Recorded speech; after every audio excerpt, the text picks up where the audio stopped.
ప్రధాని మోదీ నివాసంలో భద్రతా వ్యవహారాల కమిటీ భేటీ అయింది. ఈ సమావేశానికి హోంమంత్రి రాజ్నాథ్, నిర్మలా సీతారామన్, జైట్లీ, సిఆర్పీఎఫ్ డీజీ భట్నాకర్, జాతీయ భద్రతా సలహాదారు అజిత్ దోవల్ హాజరయ్యారు. నిన్న జవాన్లపై ఉగ్రదాడి, తదనంతర పరిణామాలపై చర్చిస్తున్నారు. మరిన్ని వివరాలు ఢిల్లీ నుంచి మా ప్రతినిధి సతీష్ అందిస్తారు. సతీష్, చెప్పండి, మోదీ నేతృత్వంలో భేటీ అయిన భద్రతా వ్యవహారాల కమిటీ ఏ అంశాలపై చర్చించనుంది? రాజేశ్వరి, కొద్దిసేపటి క్రితమే జమ్మూ కాశ్మీర్ లోని పుల్వామా జిల్లాలో సిఆర్పీఎఫ్ జవాన్ల లక్ష్యంగా ఉగ్రదాడులు జరిపిన దాడిలో ఇప్పటికే సుమారు 44 మంది సిఆర్పీఎఫ్ జవాన్లు మృతి చెందారు. గతంలో ఎన్నడూ లేని విధంగా ఇలాంటి ఒక ఘోరమైన దుశ్చర్యకు పాల్పడింది జైషే మహమ్మద్ అనే మనం చెప్పుకోవచ్చు. కొద్దిసేపటి క్రితమే ప్రధాని నివాసంలో ప్రారంభమైన భద్రతా వ్యవహారాల కేబినెట్ భేటీలో అత్యవసర సమావేశం జరిగింది. ప్రధాని మోడీ అధ్యక్షతన జరిగిన సమావేశంలో కేంద్ర హోంమంత్రి రాజ్నాథ్ సింగ్ తో పాటు కేంద్ర మంత్రులు నిర్మలా సీతారామన్, అరుణ్ జైట్లీ, జితేందర్ సింగ్, సిఆర్పీఎఫ్ డీజీ భట్నాగర్, జాతీయ భద్రతా సలహాదారుడు అజిత్ దోవల్ తో సహా వీరంతా కూడా పాల్గొన్నారు. ఇలాంటి ఘోరం జరిగినప్పుడు అధికారులు ఏం చేస్తున్నారు, ఎప్పుడు కూడా గస్తీ ఉండే ఈ ప్రదేశంలో ఎందుకు ఇలాంటి చర్యలు తీసుకున్నారు, భద్రత ఎక్కడ వైఫల్యం వచ్చిందనే అంశాలపైన ఈ రోజు పూర్తిగా చర్చ జరిగింది.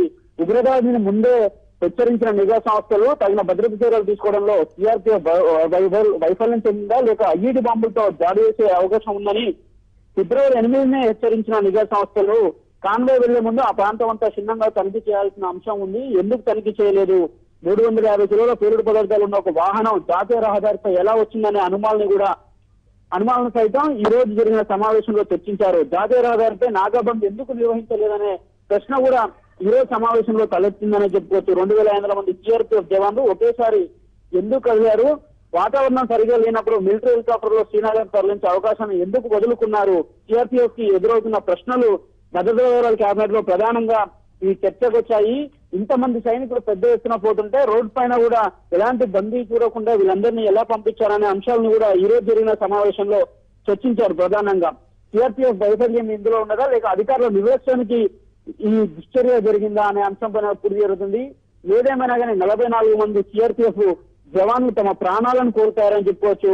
ఒక కాన్వాయ్ సిఆర్పీఎఫ్ జవాన్లు ప్రయాణిస్తున్న కాన్వాయ్ లక్ష్యంగా చేసుకుని ముందుగా కాల్పులు జరిపి అనంతరం వాహనాలు ఆగగానే ఐఈడీ బాంబులు పేల్చారు. ఐఈడీ బాంబులు దాటికి వాహనం తునాతునకలై 44 మంది మృతి చెందారు. క్షతగాత్రులంతా దగ్గరలో ఉన్న ఆసుపత్రికి చేసినప్పటికీ కూడా ఇలాంటి చర్యలు జరుగుతున్నప్పుడు అక్కడ ఉన్న అధికారులు ఏం చేస్తున్నారు, అక్కడ లోకల్లో ఉన్న ఎవరైనా ఈ జైషే మహమ్మద్కి వాళ్ళు సహకారం అందించారా అనే అంశాలపైన కూడా దర్యాప్తు జరుగుతుంది. ఇప్పటికే జమ్మూ కాశ్మీర్ ప్రదేశానికి శ్రీనగర్ ప్రదేశానికి కూడా ఎన్ఐఏ టీం చేరుకున్నది.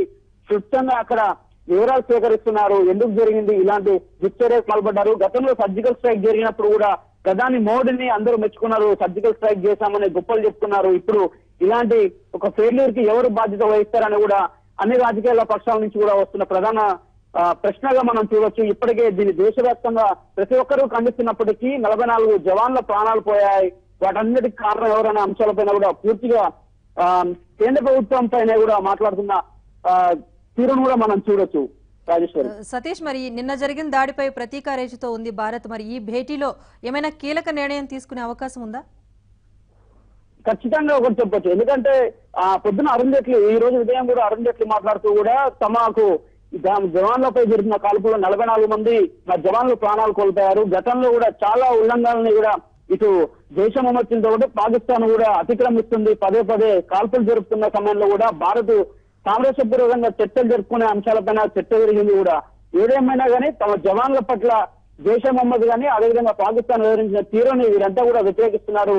దీనికి ఖచ్చితంగా తమ ప్రతి దాడి ఖచ్చితంగా ఉంటుందని కూడా అటు కేంద్ర హోంమంత్రితో పాటు డిఫెన్స్ కి సంబంధించిన నిర్మలా సీతారామన్ మరికొందరు నేతలంతా కూడా చెప్తున్న మాట అయితే ఖచ్చితంగా దీనికి మేము తిరిగి ఎవరైతే జవాన్లపై కాల్పులు చేశారో వారందరినీ కూడా మేము వదిలిపెట్టే అంశం లేదని కూడా నేతలు చెప్తున్నారు.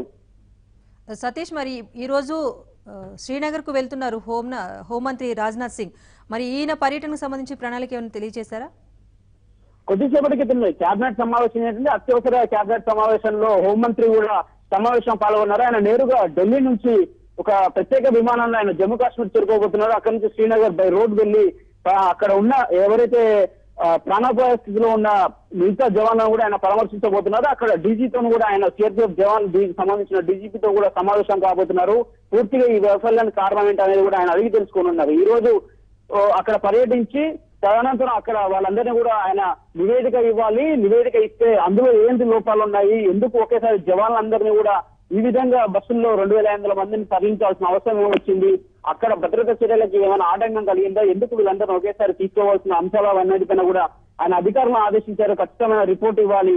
గతంలో ఎన్నడూ లేనిదిగా, ఎందుకంటే గతంలో చిన్న సంఘటన జరిగినా 1, 2, 2 సంబంధించిన ఆర్మీ జవాన్లు అక్కడక్కడ చనిపోయిన దృశ్యాలు చూస్తున్నాయి. ఒకేసారి ఒక బస్సును టార్గెట్ చేసి ఒకరు కాదు, ఇద్దరు కాదు, ఏకంగా 44 మంది సిఆర్పీఎఫ్ జవాన్లను జైషే మహమ్మద్ పొట్టన పెట్టుకుంది.